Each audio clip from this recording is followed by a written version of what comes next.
Hello, internets, interwebs. Welcome to the Onco Data Podcast with LARVOL. I'm Mark Gramling, a VP of Oncology. And per our usual Friday practice, we do a rapid fire chat with guests talking about oncology data, oncology clinical trials. And I was lucky enough today, on short notice, full disclosure, I needed a guest for Friday. And I heard through the grapevine that Donna Short, who I've known, I don't know, what do we date back to? 2020, 2021, was available to talk about some of her work and what she's doing with her firm, and maybe the general topic of patient involvement in clinical trials. That's the big premise. Donna was kind enough to join me today, but that was such an undisciplined introduction of you. For the listeners, if you wouldn't mind, Donna, introducing yourself, and we're just going to catch up on a podcast live. That's my agenda for today. But thank you, Donna, for joining. That sounds great, Mark. Thank you so much. So, Donna Short, I'm a consultant now with my own company, D Short Consulting.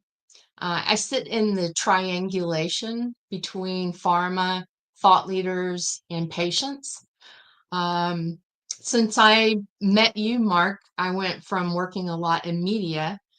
When I met LARVOL, I was working in pharma with KOLs, key opinion leaders. And then since COVID, became a patient.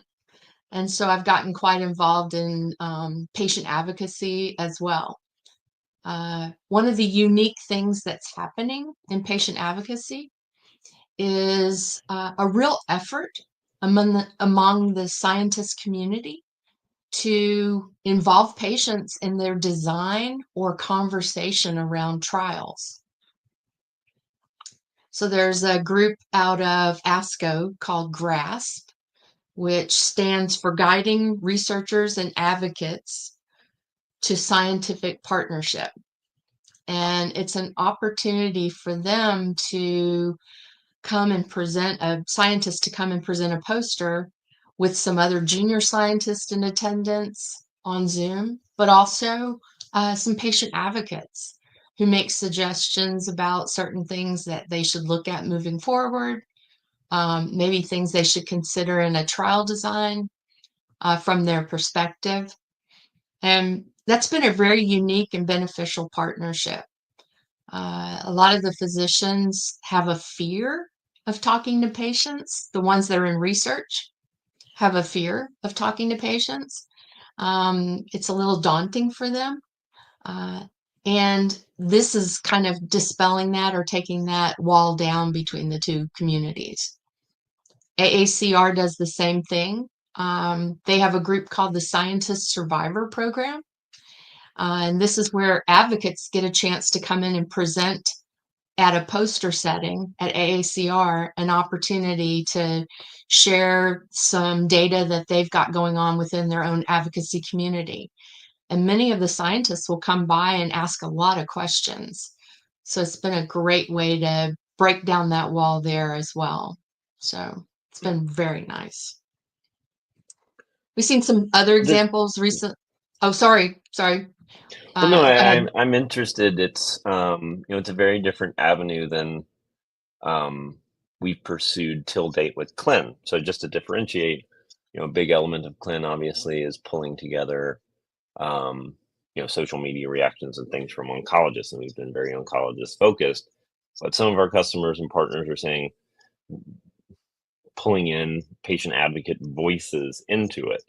Yes. So it's something that we've definitely considered. It may be a place in the future, but I guess let me turn that not into a statement, but into a question, which is, I'm interested is I'm not as familiar with the GRAS and the Scientist Survivor programs. Is it sort of a bifurcation of advocates coming in and presenting data? You said presenting data specifically from advocacy, and that's balanced against maybe the more scientific perspective, or is it advocates also their own interpretation of the data that's out there being given a platform to have a voice to it?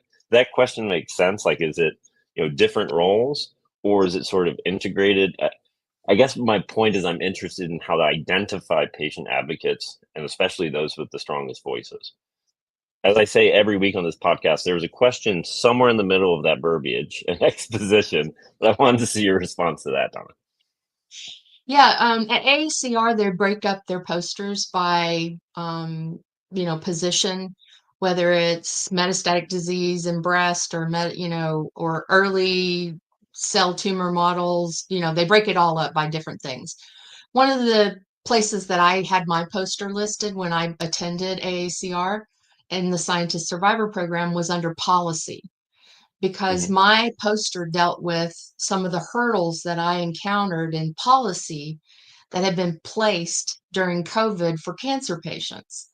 And so it was a way to talk about how policy affected my care and possibly could affect a broader audience, which is what my poster was looking at, was the need for people who set directives or policy to be mindful of the fact that when they do it at a state level, 10% of our population actually lives on a border city of another state.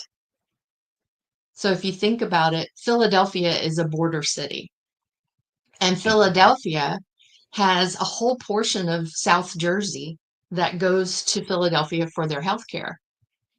But because of the state regulations that were different in every state, during COVID, different things encountered for cancer patients were very frustrating, getting care. And so it's just being mindful of the fact that, and I was advocating in my poster for a point of care conversation. So if I was getting care in another state, I should be grandfathered into whatever the regulations were at that point of care. So, those are the kind of things that, so I was talking to policymakers. My big conversation I was having was with people who were sitting in, seats that determine what happens in cancer care. And that was the conversation I was having. Some people do posters about testing that they've seen and different tests that need to be brought forward or allowed for patients to have earlier, different things like that. So there's a variety of topics. It's quite an interesting area to go to see what people are so passionate around. Was the main the sort of the regional difference that you're speaking to with the Philadelphia, New Jersey example, is the differential policy applications driven by having a primary point? I don't know about your own personal experience and what you've thought, and but is it with sort of having primary point of care oncologists and then going to a major research center? Is that part of it? I mean, that's a huge element of the way we think generally with larval oncology is about what's being done at the major research centers versus what maybe a community oncologist does. But I think maybe at my own deficit, think of it all as a big step back with one collective of data. So I presume that that's related to sort of what you're encountering from policy differences from state to state. I Yeah, presume policy that might have been an differences. element of that. Yeah. COVID is an example of something that happened quite emergently, and they allowed cancer patients to get a shot earlier in the makeup, but those shots were distributed out of their states. And so even though I was being seen in New York, I could not get a shot in Connecticut because I wasn't being treated in Connecticut. And I couldn't get a shot in New York and go to the cancer center and be seen there having had my shot because I was not a New York patient, New York State patient, and they had an allotment of vaccines for the state. So it's those kind of Yeah. policy decisions that make it kind of wonky. And it's just asking people to be thoughtful and be mindful of those opportunities. And I think that's what I was trying to achieve. There's been also a section at ASCO called Voices, which is where patients come in and talk about their experience and present from one of the main presenting platforms, the rooms there at ASCO. And they get a chance to present their journey as a cancer patient. They've already announced the agenda for ASCO this year and the patients that were chosen to present their journey on that platform. And last year when I went, the room was pretty full of people, investigators and advocates listening to these journey stories that were happening. Some of the conversations that I've heard advocates really push are language that physicians use in presenting data. They'll use a phrase like, only 30% had grade 2 diarrhea. Like it's not a big deal. Well, grade 2 diarrhea is 4 to 6 extra loose stools throughout the day. And so here you are trying to work, maybe as an accountant during tax season, and you've got to plan for hopping up 4 to 6 times throughout the day extra, in addition to when you normally hop up. So it's not an only kind of conversation. To minimize it by saying only.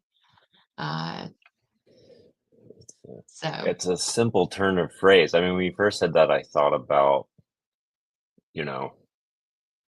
how well things like overall survival and complete response or progression-free survival, also how well those are communicated. But where you started was an even more evidently troubling example of saying only in that context. I wasn't sort of expecting only grade maybe 2, going there. like Yeah, it's not a only, big deal. Only grade yeah, 2. And it's like, okay, well, grade 2. What's the definition of grade 2? absolutely. Well, yeah, I mean, there's certainly, just in the policy where we sort of started that conversation, and then in the language of that. But I guess when it comes to trial design, I guess I sort of prefaced that at the beginning. Um, how about I not try to put any words in your mouth, because this is where you're really focused with the short consulting, your business. Um, Maybe you could edify me on sort of where you see opportunities for patient involvement in trial design itself, because I don't think we've quite hit on the design part. If you wouldn't mind, Donna, to humor Yeah, a me. lot of times things in trials are prescripted to be looked at. And there are questions that come up in the advocacy community around, do these patients have higher levels of this or that? And that may not have been looked at. And so suggesting that to a researcher to be sure include that parameter in their blood work that they're looking at, because a lot of patients want to know sometimes what the impact will be on an iron level or on a certain hormone level. And so they want to look at all of those items. There can be it's an easy fix to many of the trials, and they'll add those things in quite quickly. It's not a big deal. Sometimes trials are designed based on, well, we've always done it that way. Yes, but does that make sense? And so sometimes it's questioning the part of what we've always done, and asking for the rationale behind it. And that causes some physicians are willing to scrap the what we've always done and consider a rational approach to something with some data backing it up. No.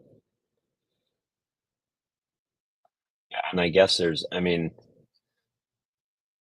it would strike me that there's plenty to do to give. It's such a specific point to give patients an agency to ask. Right. It's one of my big words of this week is thinking about agency in the context of research, and people having agency to speak up on things that maybe, um, I don't know, I hate to say short shrift, but I'm sure there's plenty more to do to give patients agency to be able to step in and be able to add these things to trials. So I phrased that much poorly than you would, but I think there's plenty to do there, and it's good that ASCO, AACR are And having these type of programs. So.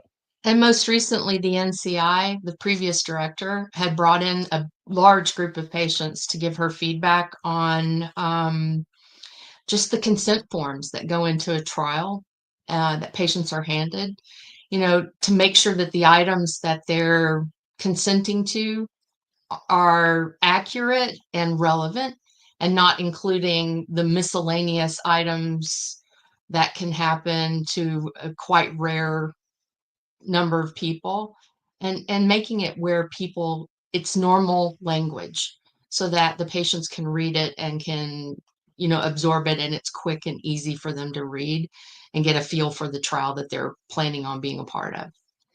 So just changing that was hopefully going to make a world of difference in trial recruitment. Absolutely. And once upon a time, I've been with LARVOL a long time. Once upon a time, we did some support for that type of generating those forms years ago. So I can certainly see that could make a huge difference just in that language. So as I tend to say, this is the world's shortest podcast, and perhaps we could maybe retake it up on another occasion. But it was great, Donna, to have you come give us a high-level primer on some of these programs from AACR, ASCO, and NCI. Incorporating patient advocacy, and I know how much you're passionate about that. Yeah.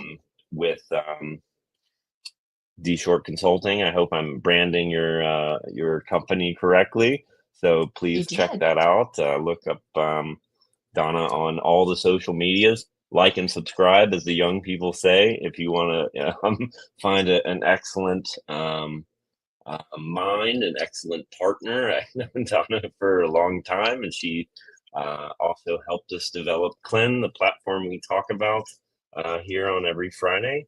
So all that being stated, just wanted to say thank you again, Donna, and any final thoughts before I let you go enjoy your weekend? Thank you for giving me an opportunity to share the work that patients are hoping to collaborate with these scientists, and we'd love to do more.